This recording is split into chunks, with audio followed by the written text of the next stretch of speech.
ആരോ ചോദിച്ചു വിവാഹം കഴിക്കുന്നതിനെ കുറിച്ചുള്ള അഭിപ്രായം പറയാം. എനിക്ക് പ്രത്യേകിച്ച് അഭിപ്രായമൊന്നും പറയാനില്ല. പണ്ടാണെങ്കിൽ അമ്മ ഭക്ഷണം ഉണ്ടാക്കി തരും, ഇപ്പോൾ ഭർത്താവ് ഭക്ഷണം ഉണ്ടാക്കി തരും, നമ്മളും തിരിച്ചുണ്ടാക്കിയൊക്കെ കൊടുക്കുവേ.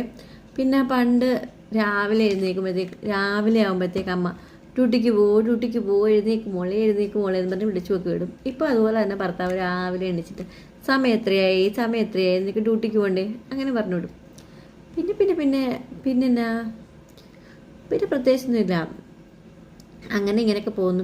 പിന്നെ നമുക്ക് എന്തെങ്കിലും അസുഖമൊക്കെ വന്നു കഴിഞ്ഞാൽ, ഭയങ്കര വേദനയൊക്കെ വന്നു കഴിഞ്ഞാൽ, പണ്ട് കുഞ്ഞൊരു ഉറുമ്പ് കടിച്ച വേദന വന്നാൽ നമുക്ക് ഭയങ്കരമായിട്ട് അമ്മമാർ നമ്മളെ കെയർ ചെയ്ത് അത് വലിയ എന്തോ വേദനയാണെന്നുള്ള രീതിയിൽ നമ്മളെ കെയർ ചെയ്യും. പക്ഷേ ഇവിടെ വലിയൊരു വേദന വന്നാലും നമ്മൾ ഉറുമ്പ് കടിച്ച വേദനയാക്കി അങ്ങ് വിട്ടേക്കണം. അതാണ് മറ്റൊരു വശം. പിന്നെന്നാ എനിക്കാണെങ്കിൽ കുറച്ചുകൂടെ സ്വാതന്ത്ര്യമൊക്കെ കിട്ടി കേട്ടോ. കല്യാണം കഴിച്ച് കഴിഞ്ഞിട്ടാണ് കൂടുതൽ സ്വാതന്ത്ര്യം കിട്ടിയത്.